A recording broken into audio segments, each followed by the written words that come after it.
In the dead of night, the snow fell thick across the countryside of Devonshire, England. By morning, something unholy had walked across it.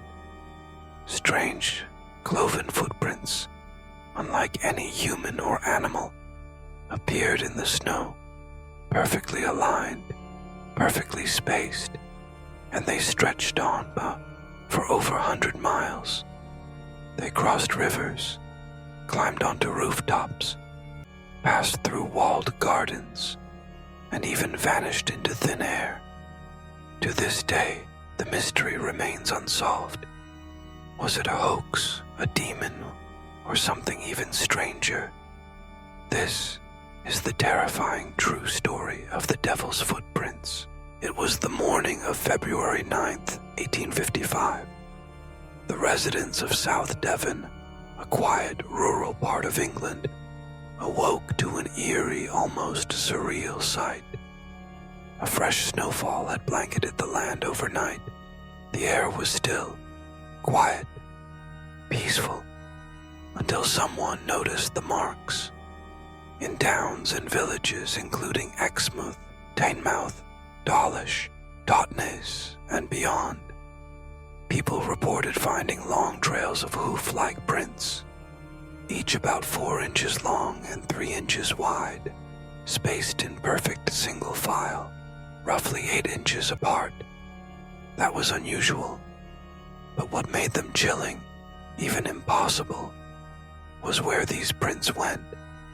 They didn't just follow logical routes, they walked straight across frozen rivers, traversed rooftops, crossed high garden walls, passed through solid hedges, and even disappeared and reappeared miles away. In some places, the footprints led into drain pipes just 4 inches wide, or stopped at fences and continued on the other side, with no evidence of jumping. The pattern was unsettling. Cloven, two-toed, symmetrical, like a goat's hoof, but not quite natural. And most disturbing of all, in folklore and religion, there's only one well-known figure who walks like that: the devil himself. Word spread fast. Local clergy began to warn their flocks. Farmers clutched their Bibles. Town criers shouted warnings in the street. The tracks had appeared in over 30 villages, covering as much as 100 miles overnight. No person or creature could have covered that much ground, especially not with such precision. Villagers whispered that Satan had come to claim souls. Others claimed it was an omen of death and misfortune. Children were kept indoors, prayers were said over livestock, and many refused to leave their homes after dark. Newspapers of the time were quick to pick up the story. One local paper described the footprints as, "The track appeared more like that of a biped than a quadruped, and the steps were generally 8 inches in advance of each other, continuing uninterruptedly over housetops, high walls, and across the rivers. Some tracks went through haystacks, through open barns, and then resumed on the far side. Others climbed onto roofs and passed over chimneys. In some places, the trail would stop at a tall wall, then reappear on the other side, as if the creature had passed through solid stone. Incredibly, no prints led away from the paths, only forward, as if whatever had made them was moving with a purpose. A sense of dread began to settle over Devon like the snow itself. As fear gave way to curiosity, theories began to circulate. One, could it have been an animal? Some suggested it was a badger, a kangaroo, or an escaped donkey, but no known animal walks in such a straight, consistent line, nor leaves prints in single file. Badgers move erratically. Kangaroos were rare in England and not built for icy terrain, and donkeys can't climb walls or balance on rooftops. Was it a bird? Others proposed that a large bird hopping in the snow could leave hoof-like marks. But again, birds don't leave perfectly uniform, miles-long trails, especially not through buildings and over rivers. 3. Could it be the weather? Some argued that melting snow might distort ordinary prints into cloven shapes, but that doesn't explain the sheer distance or the supernatural terrain the tracks covered. 4. Or was it something else entirely? That's when darker explanations began to take hold. The devil, a demon, a cursed spirit, the local legend of Old Nick, a nickname for Satan in English folklore, was quickly attached to the event. People believed the prints were physical evidence that the devil had passed through Devon that night, perhaps searching for sinners or marking territory. Several eyewitness reports and letters were collected at the time. One particularly disturbing account came from a man named Reverend H.T. Ellicombe, who recorded testimonies from parishioners across Devon. He noted that there was hardly a garden in Limestone where these footprints were not observable. The track appeared to go up right to doors, and then passed on, even across roofs and haystacks. Another report from a man near Exmouth claimed he saw the prints continue up to his front door, then vanish, as if the creature had walked through the door itself.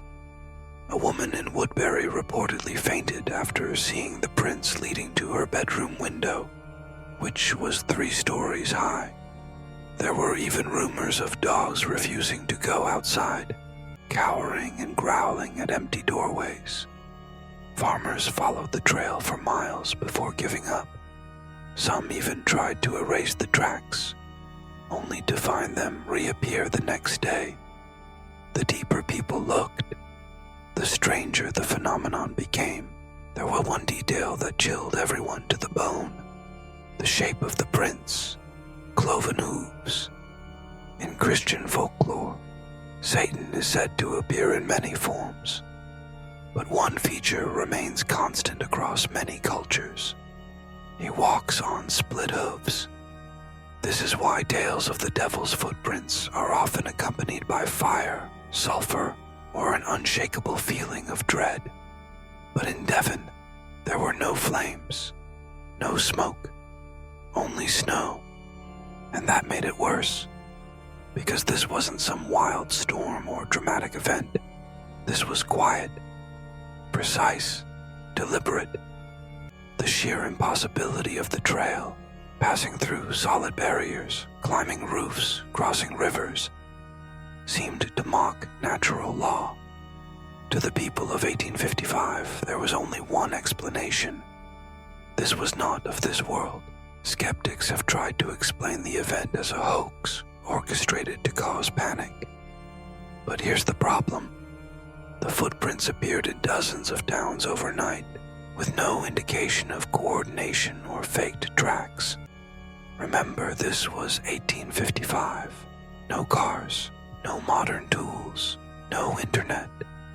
To replicate hundreds of miles of footprints across roofs, rivers, and farmland would require dozens of people working in perfect synchronization, in freezing cold, in total darkness, and leaving no trace of themselves. There were no pranksters arrested, no witnesses to any staged activity, and no one came forward to claim responsibility. Could it have been mass hysteria? Perhaps. But if so, it left behind physical evidence observed by hundreds, even recorded by clergy, landowners, and newspapers of the time. Today, historians and paranormal researchers still debate the case. Some suggest a rare weather phenomenon, like ball lightning or an atmospheric anomaly, could have caused strange impressions in the snow. Others wonder if a mysterious unknown creature, now extinct or undiscovered, might be responsible. Paranormal investigators often cite the devil's footprints as one of the most compelling unsolved cases in supernatural history. The fact that no prints led to or from the trails, only in a single direction, adds to the confusion. It was as if whatever made them had materialized from nowhere and then vanished again. A creature that defies gravity, a force that moves through walls, a presence that walks among us, unseen. In the weeks that followed, life in Devon slowly returned to normal. The snow melted, the footprints faded, but the fear remained. Some claimed bad luck plagued those whose homes had been visited. Crops failed. Illness spread. Even deaths followed in strange succession. Others reported hearing hooves at night for months afterward, even when there was no snow. The event was never repeated, but it was never forgotten. To this day, paranormal tours in Devon still visit some of the locations marked in 1855. Locals still whisper about that strange February morning, and some swear that when it snows just right, you can still see the marks. Small, cloven, unmistakable. So what did leave those tracks? Was it a hoax, an unknown animal, or something far darker? We may never know, but the footprints, the fear, and the mystery still linger nearly 2 centuries later. And the question remains, what walked through Devon that night? Truth is terror when it leaves no footprints of logic behind. Subscribe for more true horror stories. Terror is truth.